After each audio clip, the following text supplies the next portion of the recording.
Puji Tuhan, Bapak Ibu Saudara, Shalom, selamat berjumpa kembali. Saya hadir di tayangan yang kesekian kali. Tidak jemu-jemu, saya memberikan makanan rohani yang menyegarkan hati kita, perasaan kita, bahkan yang menyegarkan jiwa kita. Perlu kita selalu merenungkan, mendengarkan firman Tuhan. Ini bagian makan rohani yang paling sempurna. Ibu bapak, dalam khotbah saya saat ini berjudul tentang bermegah dalam kesengsaraan. Masalah yang dihadapi manusia seringkali menjadi dilema. Tetapi justru Tuhan izinkan itu terjadi, bukan dilema, tetapi berkat yang tertunda. Memang kesadaran ini perlu menjadi perenungan tersendiri. Kita harus merenungkan apa yang saat ini terjadi. Penderitaan, kegagalan, penyakit, kesukaran, banyak hal lagi yang lain yang dihadapi oleh kita dan yang dihadapi banyak orang. Orang tidak pernah mengerti bahwa masalah tekanan ini acap kali datang. Orang tidak mengerti kalau ini sebetulnya Tuhan izinkan supaya kita memiliki sesuatu yang indah. Tetapi kadangkala kita sadar bahwa ini seringkali menghancurkan kita. Masalah, pencobaan, kegagalan itu seringkali menghancurkan kita. Ibu bapak, mari kita mulai merenungkan firman Allah ini supaya kita tidak gagal, supaya kita tidak hancur, tapi melalui tekanan, masalah, pencobaan, melalui keadaan yang tidak menyenangkan ini, kita bisa mengubah itu semua menjadi kebaikan. Saya akan membacakan renungan ini di dalam Surat Roma pasal 5 ayat yang kedua dan ketiga. Demikian firman Tuhan. Oleh Dia kita juga beroleh jalan masuk oleh iman kepada kasih karunia. Di dalam kasih karunia ini kita berdiri dan kita bermegah dalam pengharapan akan menerima kemuliaan Allah. Ayat 3. Dan bukan hanya itu saja, kita malah bermegah juga dalam kesengsaraan kita, karena kita tahu bahwa kesengsaraan itu menimbulkan ketekunan. Ayat 3 ini jelas untuk kita bisa renungkan tekanan dari tulisan Rasul Paulus, kita bermegah dalam kesengsaraan. Apa arti bermegah? Bermegah bukan berarti sombong dalam kesengsaraan, bukan. Tapi mengucap syukur dalam kesengsaraan, menerima sesuatu itu dengan lega dan baik dalam kesengsaraan. Itu yang diinginkan Rasul Paulus.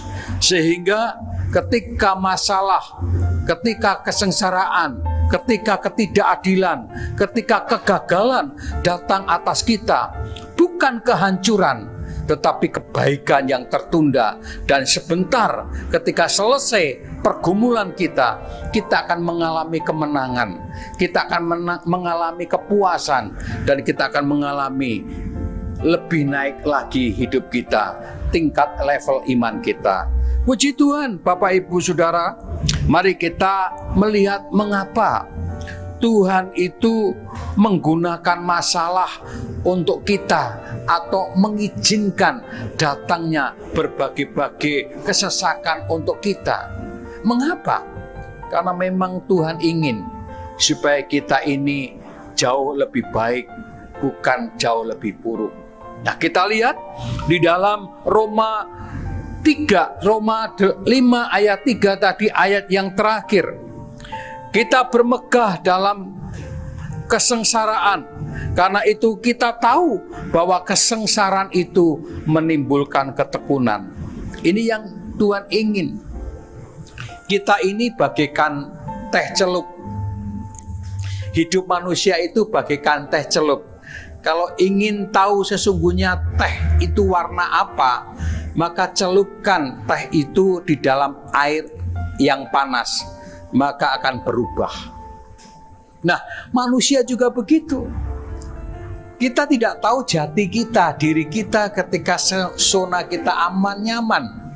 Tapi ketika Tuhan izinkan di suasana yang panas, suasana yang gerah, kita akan tahu kualitas kita seperti apa. Apakah kita ini seperti teh celup atau kita tidak. Nah, itu sebabnya Tuhan izinkan kesengsaraan itu. Supaya apa? Supaya kita makin tekun, bukan makin mundur. Banyak orang Kristen, ibu bapak saudara, di tengah-tengah kesengsaraan ini justru berpikir yang tidak-tidak. Justru langkah mundur yang sering kali terjadi. Sungguh, justru ini yang ditekankan Rasul Paulus kepada jemaat Roma. Supaya dengan adanya kesengsaraan, dengan adanya penderitaan, supaya kita makin tekun, makin sungguh, makin luar biasa dekat dengan Tuhan. Itulah mutu iman. Karena kita bermegah dengan iman, supaya kita bisa tekun. Puji Tuhan. Ini langkah yang pertama yang dimaksudkan oleh Rasul Paulus. Dengan ketekunan kita akan melangkah sekalipun kita menderita. Bagaimana dengan Bapak Ibu Saudara? Apakah saat ini kita sudah tekun? Atau barangkali kita sedang menggerutu karena penderitaan ini? Ingat, ini semua Tuhan izinkan supaya kita makin tekun. Harapan kita mulai dengar suara gembala ini, Bapak Ibu Saudara harus mewawas diri untuk berdoa, Tuhan berikan aku ketekunan, berikan aku kesungguhan, supaya dengan musibah ini, dengan pagebluk ini, dengan COVID-19 ini, aku makin tekun kepada Tuhan. Ini yang Tuhan inginkan. Bapak Ibu jangan takut mati karena COVID. Jangan takut tertular karena COVID. Takut kalau Anda tidak tekun kepada Tuhan saat kita tidak boleh ibadah. Bisakah kita tetap tekun di rumah? Untuk mendengar firman Tuhan, untuk mendengar suara gembala, untuk mendengar jeritan anak-anak, berdoa bersama-sama, membaca firman Tuhan dengan tekun siang malam. Di sana ada kekuatan. Haleluya. Yang berikutnya, apa yang Tuhan mau? Kenapa Tuhan ingin penderitaan ini?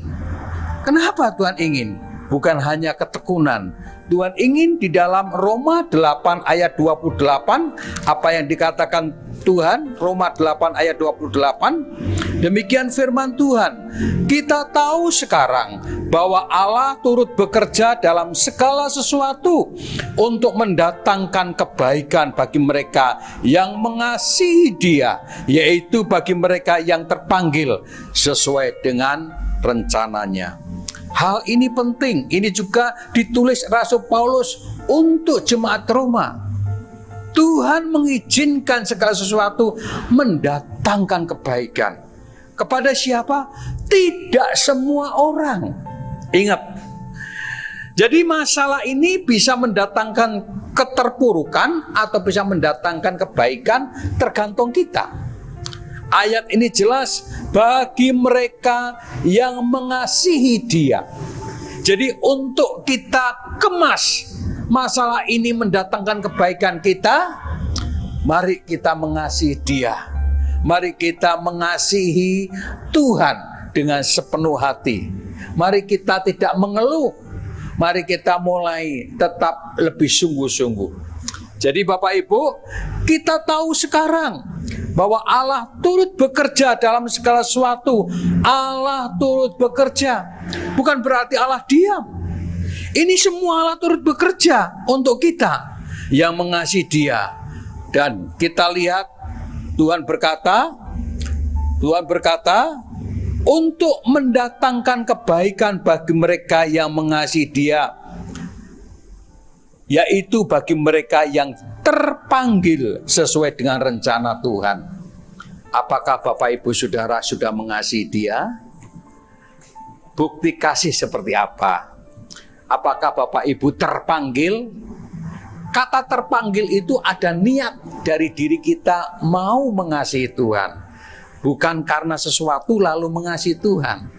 Ada banyak orang yang salah kaprah. Ya, terpanggil karena memang sudah kehutangan budi. Terpanggil oleh karena memang banyak faktor. Tetapi hari ini, ayat ini, untuk kita menerima kebaikan Tuhan, kita harus terpanggil mengasihi Dia. Pertanyaan saya, apakah Bapak Ibu Saudara sudah terpanggil mengasihi Dia? Dari niat hati, dari dalam diri, itu ada gerakan, ada kemauan, ada kekuatan untuk mengasihi Tuhan tanpa pamrih. Jadi muncul dari hati nurani untuk ada gerakan sungguh-sungguh. Jangan karena suami mengajak, jangan karena istri mengajak, jangan karena anak mengajak baru kita mengasihi. No. Dari kita, dari dalam kita ada satu kemauan, itu namanya terpanggil. Dan saya percaya orang semacam itulah yang akan menerima kebaikan dari Tuhan. Yang berikutnya, kalau kita melihat apa maksudnya Tuhan mengizinkan penderitaan itu terjadi. Dalam Kejadian 50 ayat 20, ini pernah dialami oleh Yusuf. Ketika Yusuf dijual oleh kakak-kakaknya, Yusuf berkata, memang manusia mereka-reka kejahatan untuk kami, tapi Tuhan membalikkan semuanya itu demi kebaikanku. Dari kejahatan kakak-kakaknya lah Yusuf bisa menolong kakaknya. Dari kejahatan kakak-kakaknya lah Yusuf bisa menjadi penguasa nomor 2 di Mesir. Ibu bapak, kadangkala kita tidak tahu apa yang terjadi. Seringkali kita dibuli orang, seringkali kita difitnah orang, seringkali kita dilecehkan, bahkan dijual oleh orang. Siapa tahu belakangan yang Tuhan izinkan untuk kebaikan kita. Siapa tahu ini adalah start yang Tuhan izinkan untuk kebaikan kita. Apa yang Yusuf lakukan?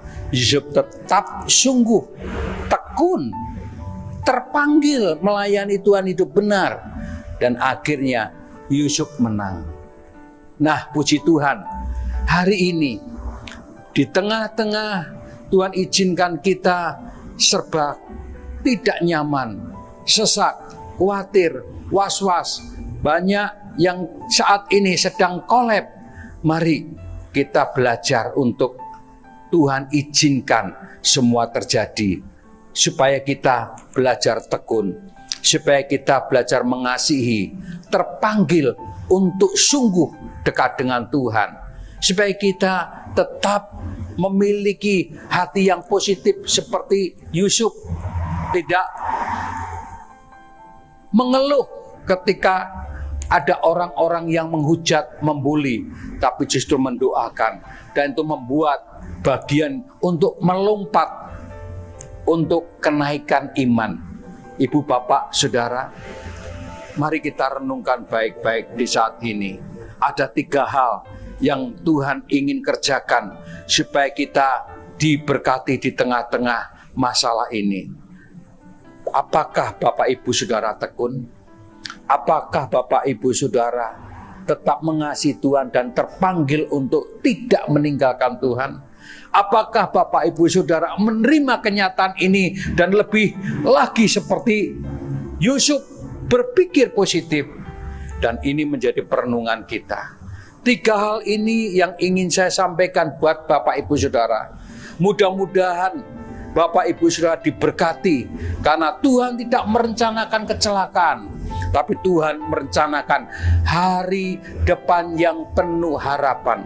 Bagi mereka yang saat ini merasa dirinya takut, merasa dirinya was-was, merasa dirinya tidak bisa berbuat apa-apa, berdoalah, mintalah kepada Tuhan, memiliki hati yang tekun, memiliki hati yang terpanggil untuk melayani Tuhan, memiliki hati untuk mengasihi Tuhan, saya percaya Tuhan pasti memberkati Anda. Renungkan ini setiap hari, jalani ini setiap hari. Saya percaya sebagai gembala Anda diberkati.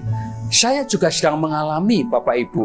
Bukan hanya Bapak Ibu Saudara, saya juga mengalami di tengah-tengah seperti ini. Makan saya juga harus setiap hari, makan anak istri saya juga harus setiap hari. Tetapi saya tidak khawatir, Tuhan sediakan. Amin. Tuhan memberkati. Haleluya.